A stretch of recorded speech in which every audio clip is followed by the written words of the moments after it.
So we're really here to talk about the whole plastic-free July kind of situation. But I want to know a little bit more about you first, and then we'll dive into like the tips and tricks. So my first question for you is, what is the background and why the change over to more of the podcast kind of lifestyle, and why is it so important to you to kind of push the narrative out of sustainability? Oh, well, thank you for that question. So I spent my career in sustainability in solid waste management. So I worked for the Cuyahoga County Solid Waste District, also known as Cuyahoga Recycles, my entire career. And I help people learn about how to reduce waste, how to recycle properly.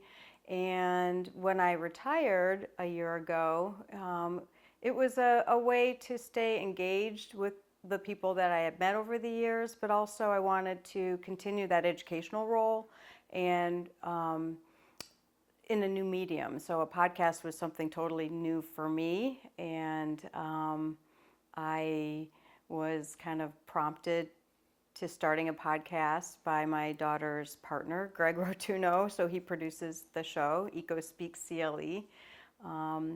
And our goal is really to help make sustainability accessible to people who maybe feel intimidated when there's maybe acronyms they don't understand, or they feel like it's overwhelming, or they feel like there's nothing they can do. So our podcast is a hyper-local show, and we feature interviews. We speak with local sustainability leaders. We're going to be talking to green teams. We're going to be, really showing people that there's ways they can get involved in the community, but also in their own lives. So I know that obviously sustainability is important to you, but spreading that message, and I think the broader picture is it's often difficult for people to maybe piece together where to start, how to navigate that, and what is the hope out of the podcast to kind of push that narrative and continue that trend just here in Northeast Ohio, because we have to take care of where we live too. Yeah, well, sustainability is a big topic, so we break it down every episode, which they come out the first and third Tuesday of every month. And we just break it down into, bite-sized chunks. So we'll focus on composting one episode, or we'll focus on native plants, we'll focus on recycling, or we'll focus on, what else have we covered, Greg? Local food. So at the end of the show, each episode we have a tip time, which we ask our guests to leave us with some good sustainability tips. So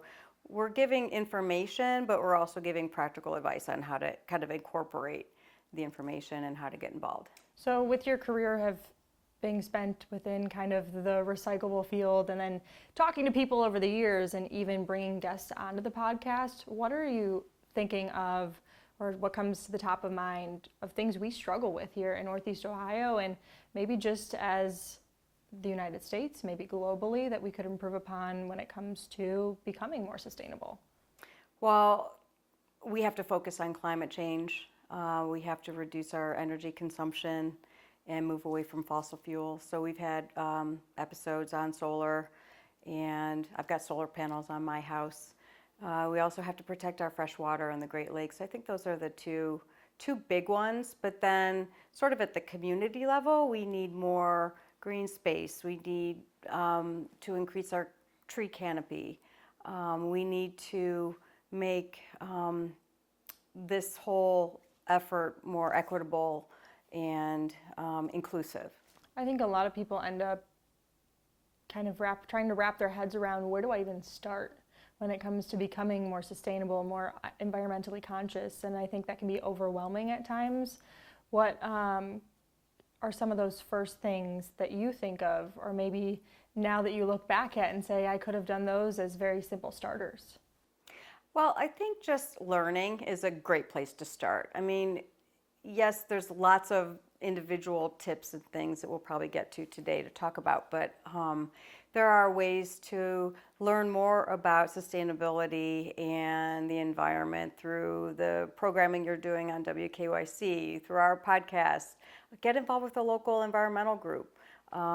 There's just a lot of ways to learn about something that interests you. You don't have to do it all overnight. If you like recycling, start there. In my other career, I used to say recycling was like the gateway to sustainability. You start there, and then you naturally get interested in other things like energy and climate and water conservation or whatever it is your interest. If you like animals, start with animals. So where did your interest really start from? Because to get into something like this, it's a big thing to try to tackle, whether that was recycling or if it is the podcast, to try to get more people interested in the same topic you are. Yeah, well, I started young. So my mom, when I was this big, my mom used to take me to the paper recycling drop-off in Shaker Heights with the Boy Scouts had a paper drive. I mean, so my mom really taught me recycling when I was 6 years old. So that was one thing. But then I think just being able to go to summer camp and spending summers outdoors and really appreciating hiking and things like that, that's what I derive my passion from. So when it comes, I mean, there's obviously so many families. I think Northeast Ohio, the Midwest in general, is super family oriented.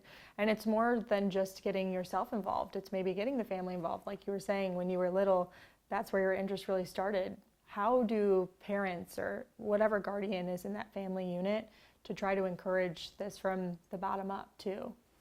Well, there's, I think, lots of ways. We're really blessed with having the Cleveland Metro Parks here. So I think getting outside and just, taking advantage of all the educational programming through the Metro Parks or through your local park district, learning,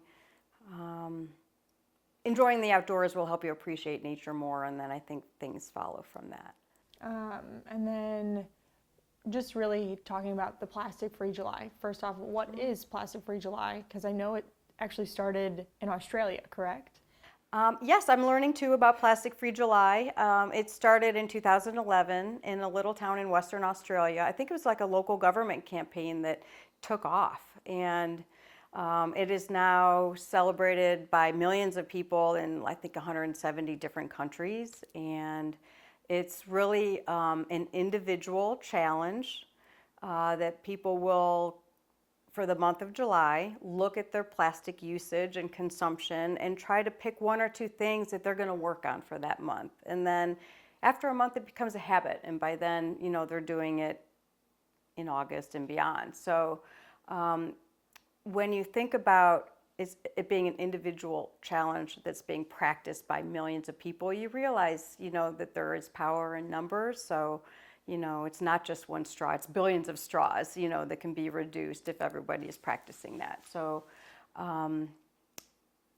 here in Ohio, Ohio Sierra Club, for instance, many local organizations are supporting Plastic-Free July and promoting it on their social media. We had 2 episodes talking about it on EcoSpeak CLE.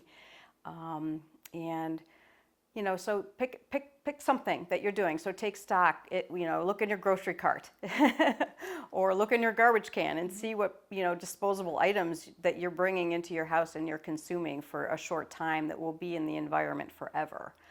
Because plastic doesn't break down. So the importance of it is nature can't break down plastic, and it's made with a ton of chemicals that will eventually leach into the environment.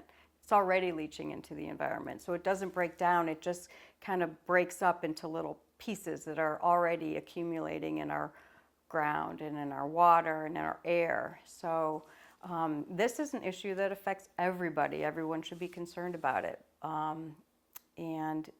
There are things that individuals can do, and by a movement like this, you're sending a strong message to the people who make all this disposable plastic too. So I think there's power in the campaign in that they're trying to force the plastic manufacturers to cut back on all this unnecessary stuff. And with listening to that specific episode on Plastic-Free July and just the plastic here, locally too, it stems into our waterways, the rivers, streams, and then Lake Erie. And microplastics is the big thing too. What are some of those easy swaps that people can make in their own homes, whether that is maybe the makeup, maybe it's the soap, whatever kind of little movements that folks can do to kind of jump on the bandwagon. So many things. Just like I said, take stock and pick one or two things. So my challenge, because I'm already using reusable water bottles, I never buy plastic, bottled water. I feel like I was doing okay. Then I look, well, what else can I do? So this challenge, focusing on plastic wrap. Mm-hmm. So I was using a lot of it, and it's not recyclable. So I swapped that out with a home compostable plastic wrap. This must be a bioplastic, so I participate in a composting program, so I can put that in my compost bin. I checked and made sure it was okay. And so I also, some other examples to kind of get rid of plastic film in my life was I found paper sandwich bags at Giant Eagle. I bought some Pyrex containers with lids so I don't have to use saran wrap for my leftovers. I buy Who Gives a Crap toilet paper that comes wrapped in paper, and it's and is delivered to me to my house in a cardboard box, which is all recyclable, and it doesn't have all that plastic wrap around it. What else do I do? I've stopped using the plastic produce bags at the grocery store. I have mesh produce bags that I can use and then throw in the wash. And just over the years, I'm sure that you've gotten tips from folks you've either come in contact with just in simple discussion, or maybe it's videos you've watched. How have you gone about educating yourself on the topic too? Because like we were just discussing, I probably have tips and you have tips and we could learn from each other. Yeah, so that's a perfect point. We are learning from each other because you told me that you're using the washable makeup removers. Mm-hmm. So those are good. So I think, just talking to your friends and neighbors is a great way. I mean, there's tips on the internet and stuff, but it's more fun to share what you're doing in your house and maybe pick up a few things that way. So I was over at my daughter and Greg's house over the weekend, and they're using this Grove refillable, it's like a concentrate hand soap and window cleaner that you can, reuse your plastic bottle and not have to buy more plastic bottles because it comes in a little glass jar. My daughter keeps bamboo utensils in her purse. If they go out, she doesn't have to use plastic utensils. There's just so many ways that we can all share the information because these products are readily available. And, if someone feels that they don't want to go out and buy a bunch of things, take your plastic bread bag and take that to the store and put your celery in it. You don't have to use what you have. You don't have to go out and buy a whole bunch of things. But the things that you do go out and buy, they're durable, so you don't have to replace them. So you're saving money too. And I think that's something that people don't always think about. That well, I think people especially now when everything's so expensive, Well, and I think that's another thing that people are like, okay, I'd love to be more sustainable, but it's the money aspect of becoming more sustainable. It just seems so out of my price range, or my pocketbook is going to be empty, and it's those simple transitionary things that I think folks can do. Mm-hmm. What are some of those like little switches that maybe you started with instead of, all of the bigger things you found down the line too? So I think I started years ago by making my own cleaning products. So I bought, rather than going to the store and getting Windex, and then you need your bathroom cleaner, and then you need your kitchen counter cleaner, I started buying Shackley. It's called HG, I think. Anyway, it comes in a bottle like this. It's super concentrated cleaner, and one little bottle like this makes 48 gallons of cleaning solution. So I'm still 5 years later, I'm still working off that same bottle because I use it to refill all of my cleaning products around the house. They've got different recipes, and then you can add your own essential oils, and so you're not, saving a ton of money right there. Just focus on the cleaning products, and then what you're putting on the surfaces of your home and in the air when you spray it. So it's better for your health and the environment too. So when it comes to your podcast, obviously folks can stream it several different ways. They can listen to it on Spotify. They can find it then on Apple Music, I'm guessing, too. What does someone need to search to find you guys, and how can maybe they reach out if they have further questions than what's just answered specifically on the podcast that week? Okay, so our podcast is available on any podcast app. So if you're not familiar with podcast apps, so Apple Podcasts, Spotify, they're easy to search for, or people just Google EcoSpeak CLE podcast. You should be able to find us that way. And we're also on social media, so we have a Facebook page and an Instagram page, so a link to our podcast is in our profile and our bio. What else did I want to say about that? Oh, and our email is hello@ecospeakscle.com.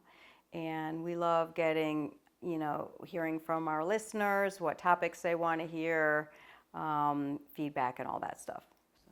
So with the podcast, what is the goal? Is it just something that you want to keep doing for yourself to encourage others to kind of get into the same groove that you guys are, or just spreading that knowledge?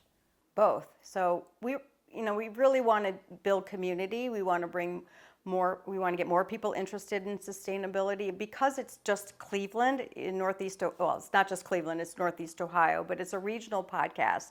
So you're going to be learning about people in your neighborhood that are doing cool things and ways to get involved. So whether it's, bicycling, we have quite a range of topics that we cover.